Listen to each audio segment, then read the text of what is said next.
മദ്യനയ അഴിമതി കേസിൽ കസ്റ്റഡിയിലുള്ള അരവിന്ദ് കെജ്രിവാളിനെ വിശദമായി ചോദ്യം ചെയ്യാൻ എൻഫോഴ്സ്മെന്റ് ഡയറക്ടറേറ്റ്. മദ്യനയ രൂപീകരണത്തിലും കോഴയിടപാടിലും കെജ്രിവാളിന് നിർണായക പങ്കുണ്ടെന്ന് ഇഡി ആരോപിച്ചിരുന്നു. അതിനിടെ കെജ്രിവാൾ മുഖ്യമന്ത്രി സ്ഥാനം രാജിവെക്കില്ല, ജയിലിൽ കിടന്ന് ഭരണം തുടരുമെന്നാണ് ആം ആദ്മിയുടെ വിശദീകരണം. പാർട്ടി കൺവീനർ സ്ഥാനത്തും തുടരും. ഡൽഹി ലഫ്റ്റനന്റ് ഗവർണറുടെ തീരുമാനവും നിർണായകമാകും. അന്വേഷണത്തിൽ നിർണായക വിവരങ്ങൾ ലഭിക്കാൻ കെജ്രിവാളിനെ വിശദമായി ചോദ്യം ചെയ്യേണ്ടതുണ്ടെന്നാണ് ഇഡി കോടതിയെ അറിയിച്ചിരിക്കുന്നത്. കേസിൽ നേരത്തെ അറസ്റ്റിലായ BRS നേതാവ് കവിതയെയും കെജ്രിവാളിനെയും ഒന്നിച്ചിരുത്തി ചോദ്യം ചെയ്യുന്നതും അന്വേഷണത്തിന് ഗുണകരമാണെന്ന നിലപാടാണ് ഇഡിയുടേത്. ഇത് കോടതിയും അംഗീകരിച്ചു.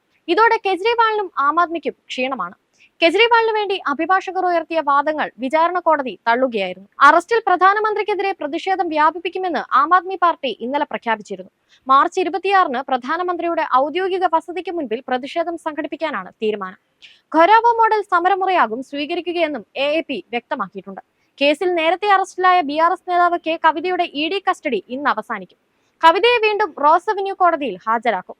കവിതയെ വീണ്ടും കസ്റ്റഡിയിൽ വേണമെന്ന് ED ആവശ്യപ്പെടും. ജാമ്യം ആവശ്യപ്പെട്ട് കവിത വിചാരണ കോടതിയിൽ അപേക്ഷ നൽകിയേക്കുമെന്നാണ് വിവരം. കഴിഞ്ഞ ദിവസം കവിതയുടെ ജാമ്യാപേക്ഷ സുപ്രീം കോടതി തള്ളിയിരുന്നു. 9 തവണ ബോധപൂർവം സമൻസ് അവഗണിച്ച കെജ്രിവാൾ അന്വേഷണവുമായി സഹകരിക്കുന്നില്ലെന്ന EDയുടെ വാദം അംഗീകരിച്ചാണ് CBI പ്രത്യേക കോടതി ജഡ്ജി കാവേരി ബവേജിയുടെ നടപടി. അഴിമതിയുടെ മുഖ്യ സൂത്രധാരനായ കെജ്രിവാൾ കുറ്റകൃത്യത്തിൽ നേരിട്ട് പങ്കാളിയാണെന്ന് EDക്ക് വേണ്ടി additional solicitor general SV Raju വാദിച്ചു.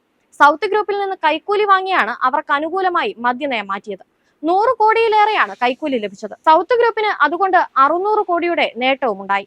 വ്യാഴാഴ്ച രാത്രി വീട്ടിലെ പരിശോധനാ വേളയിൽ പോലും ശരിയായി വിവരങ്ങൾ നൽകാതെ കെജ്രിവാളിനെ 10 ദിവസം കസ്റ്റഡിയിൽ ചോദ്യം ചെയ്യണമെന്നും രാജു ആവശ്യപ്പെട്ടു. എന്നാൽ മാപ്പുസാക്ഷികളുടെ മൊഴിയില്ലാതെ യാതൊരു തെളിവുമില്ലാതെയാണ് അറസ്റ്റെന്ന് കെജ്രിവാളിന് വേണ്ടി മുതിർന്ന അഭിഭാഷകൻ അഭിഷേക് മനു സിംഘി ചൂണ്ടിക്കാട്ടി. സാക്ഷിയെ അറസ്റ്റ് ചെയ്ത് മാപ്പുസാക്ഷിയാക്കി മൊഴിയെടുക്കുന്നതാണ് ഇപ്പോഴത്തെ രീതിയെന്നും സിംഘി പറഞ്ഞു.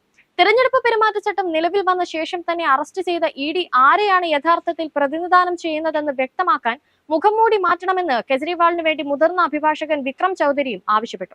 അറസ്റ്റിൽ നിന്ന് സംരക്ഷണം തേടിയുള്ള കെജ്രിവാളിന്റെ അപേക്ഷ ഡൽഹി ഹൈക്കോടതി തള്ളി മണിക്കൂറുകൾക്കകമാണ് വ്യാഴാഴ്ച രാത്രി അദ്ദേഹത്തെ അറസ്റ്റ് ചെയ്തത്. തുടർന്ന് സുപ്രീം കോടതിയെ സമീപിച്ച കെജ്രിവാളിന്റെ ഹർജി വെള്ളിയാഴ്ച പരിഗണിക്കാനും നിശ്ചയിച്ചതാണ്. എന്നാൽ ജസ്റ്റിസ് സഞ്ജീവ് ഖന്ന അധ്യക്ഷനായ ബെഞ്ച് വിഷയം പരിഗണിക്കാനിരിക്കെ കെജ്രിവാൾ ഹർജി പിൻവലിച്ചു.